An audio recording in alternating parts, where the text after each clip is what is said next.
Olha, nessa questão nós temos um número elevado a zero e um número elevado a uma fração. Se você sabe responder isso de cabeça, deixa a resposta aí nos comentários, mas se não, vem comigo que eu vou te explicar passo a passo como é que resolve isso aqui.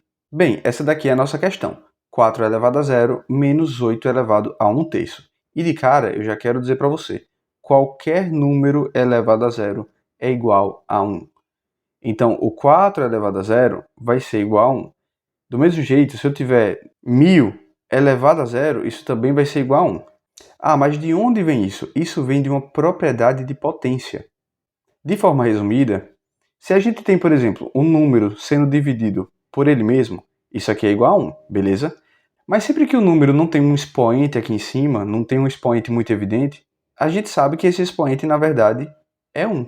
E aí, se a gente utiliza a propriedade de divisão de potências de mesma base, a gente pode reescrever isso aqui como sendo 4 elevado a 1 menos 1, o expoente do que está em cima menos o expoente do que está embaixo. E 4 elevado a 1 menos 1 é 4 elevado a 0. Por isso que fica igual a 1, beleza?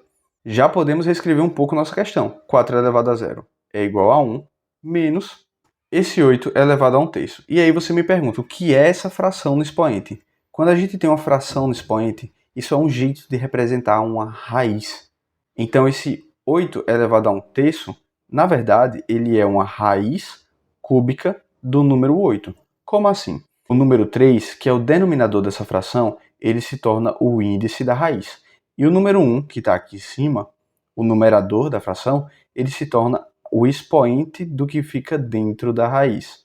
Quer um outro exemplo? Olha só, se a gente tem o número 4 elevado a 1 sobre 2, o que acontece? O número 2 ele vai se tornar o índice da raiz e o número 1 vai se tornar o expoente da parte de dentro.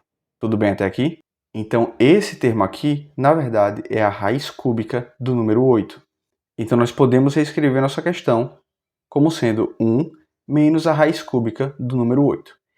Tá, mas como é que a gente responde isso? Para responder raízes, a gente precisa fazer fatoração.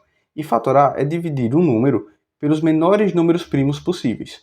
Vamos fatorar o número 8 para entender isso aqui. Qual é o menor número primo que a gente tem? É o número 2.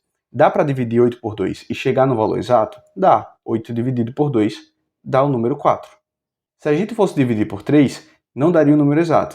Então a gente precisa dividir pelo número 2 de novo. 4 dividido por 2 dá 2 e 2 dividido por 2 dá 1. Assim a gente finaliza a fatoração. E o nosso resultado é o quê? É a multiplicação de todos esses números que nós encontramos. Então vai ser 2 vezes 2 vezes 2. A fatoração nos entrega uma maneira de escrever o número que a gente fatorou. Então, 8 é igual a 2 vezes 2 vezes 2, que fica igual a 2 ao cubo. Então, mais uma vez, vamos reescrever nossa questão.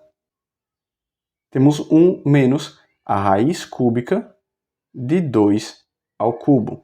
E agora é simples de resolver. A raiz cúbica de 2 ao cubo é o próprio número 2, e 1 menos 2 é igual a menos 1, que é a resposta da nossa questão.